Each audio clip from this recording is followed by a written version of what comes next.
2026년 1월 24일 종목 리뷰 시작해 보도록 하겠습니다. 시간의 거래까지 확인을 해보게 되면 기관과 외국인이 코스피 시장에서 매수로 움직이고 있는 모습입니다.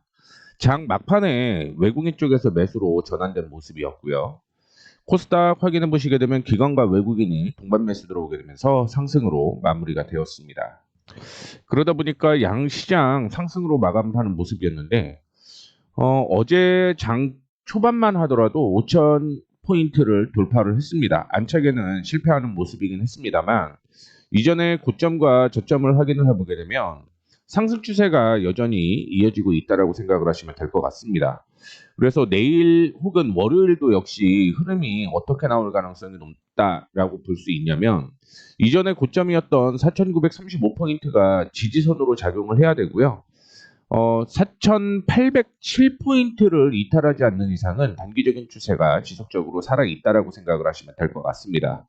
코스닥 역시 상승으로 마감을 하는 모습이었는데 이전에 박스권으로 이어졌던 흐름이었습니다만 이 박스권을 돌려내게 되면서 추가적인 상승이 이어지고 있는 모습이에요.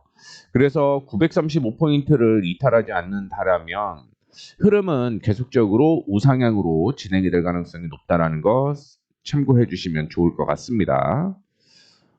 미국 쪽에서 이란에 지금 항공모함을 보낸다라는 주말 뉴스가 있었음에도 불구하고 미국도 크게 문제가 되지는 않았기 때문에 아마 월요일 정도 이 악재가 일부 반영이 될 가능성은 있겠지만 여전히 우상향이 될 가능성도 높다라고 생각을 하시면 될 것 같고요. 지난 금요일 날 특징적인 걸 한번 볼게요. 이재명 대통령의 발언이 있었죠. 그러다 보니까 스테이블 코인 관련된 종목들이 상승을 했습니다. 코나아이가 22%대 상승을 했고요. 쿠콘이 26%, 갤럭시와 머니테로가 14%, 죄송합니다. 19%네요. 유라클이 11% 상승을 했고요.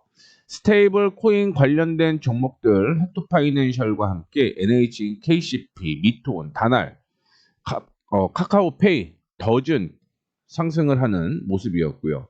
전자결제도 역시 관련된 종목들이 겹치다 보니까 큰 폭으로 상승을 하는 모습이었습니다.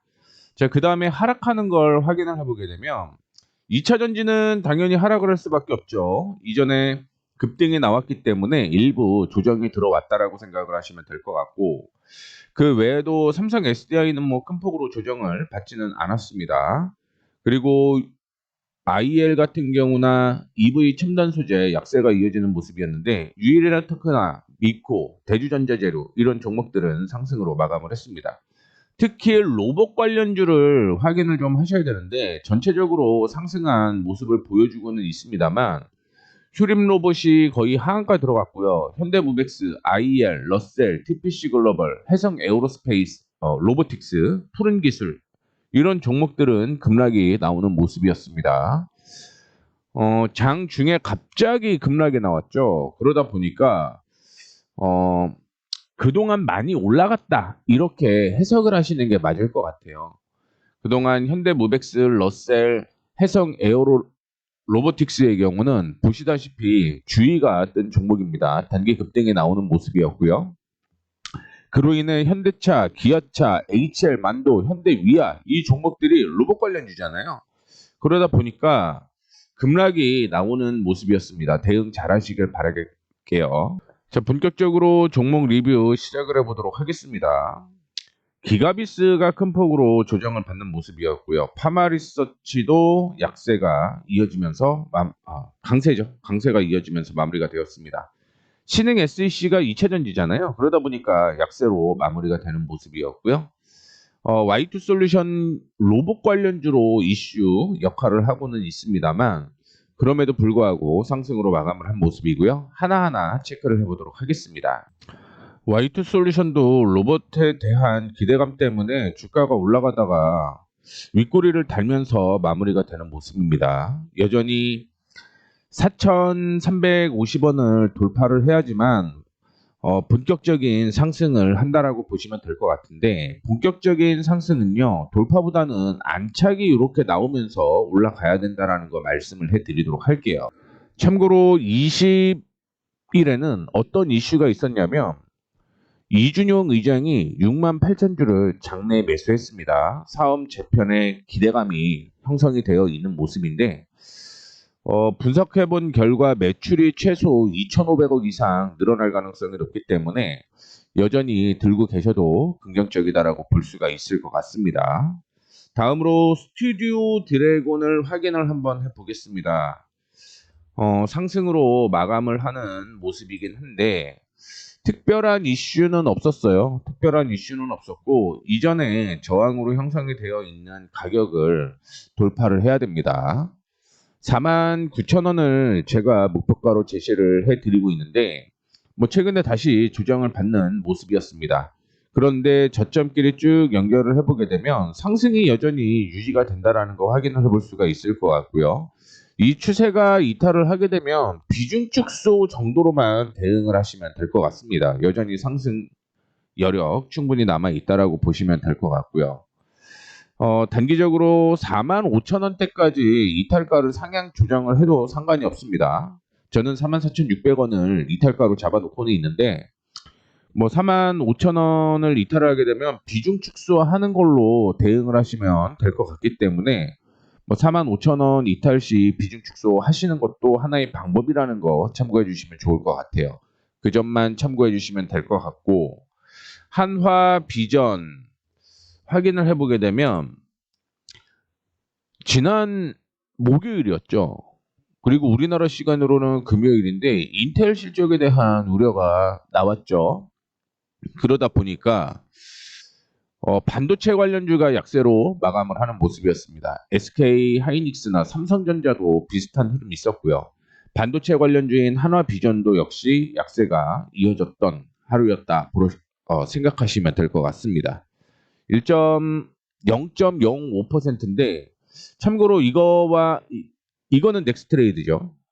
그리고 한국 거래소만 확인을 해보게 되면 큰 폭으로 밀렸다가 반등이 나오는 모습인데 그 이유까지 확인을 해보게 되면 변동폭이 좀 있을 수 있겠다라고 생각을 하시면 될 것 같습니다.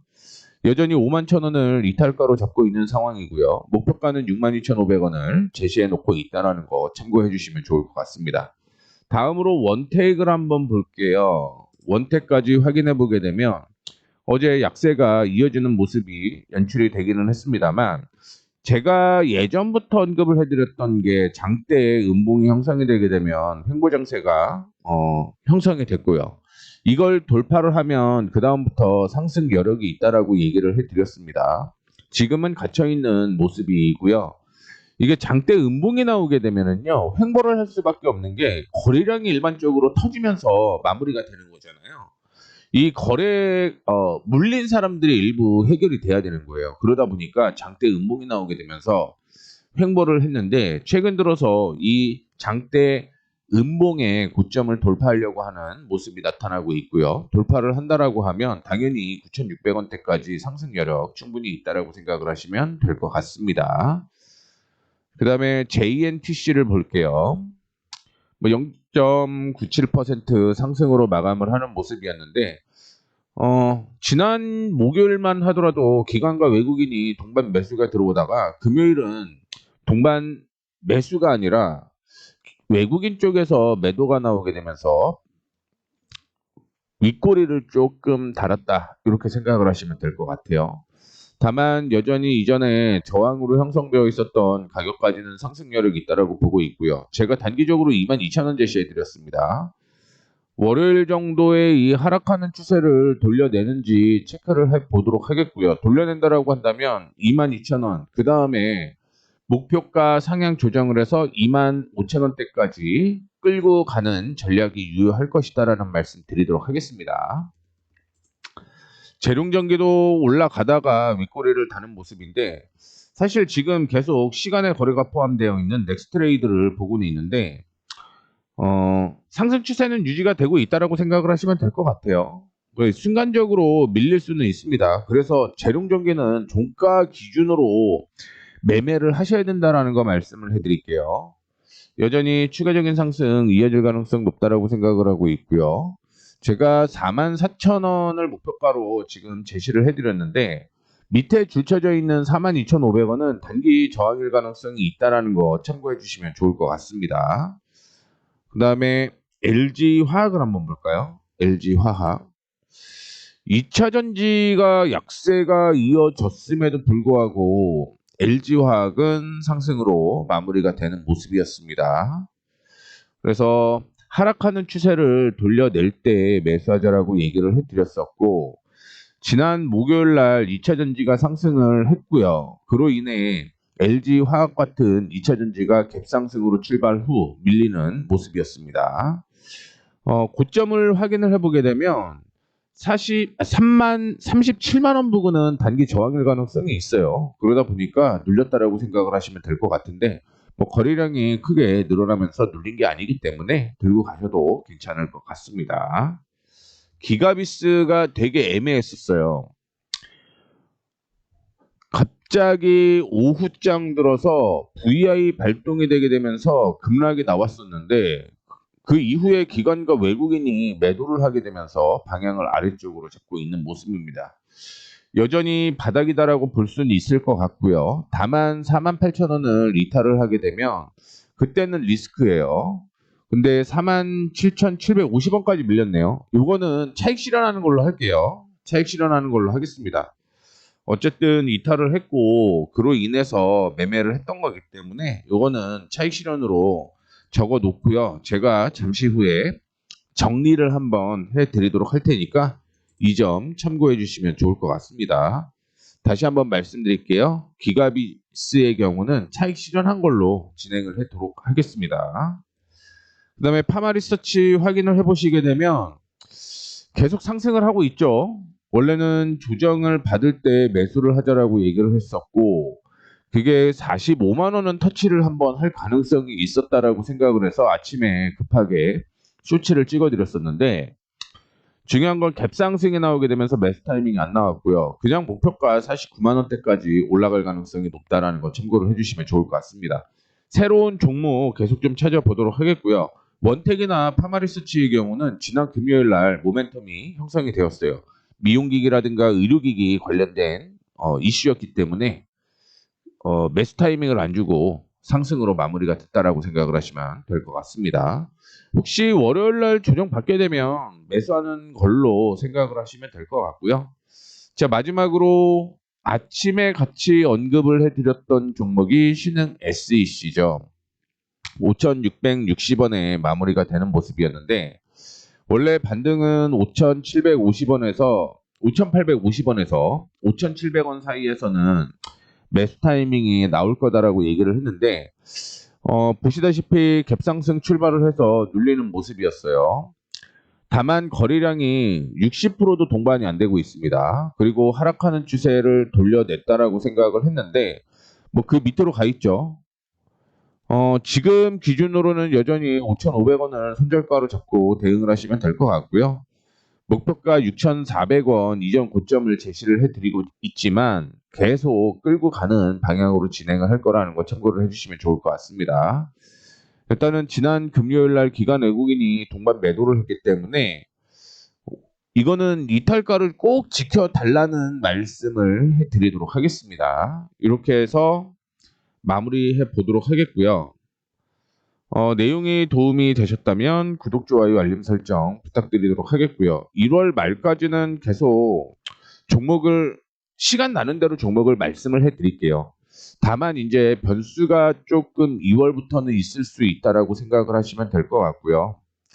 현재 어떻게 전환이 되었는지를 확인을 시켜드리자면 기가비스는 차익 실현한 걸로 체크를 했습니다. 나머지는 그대로 홀딩을 해도 무난할 것 같다라는 말씀 드리면서 오늘 마무리하도록 하겠습니다. 감사합니다.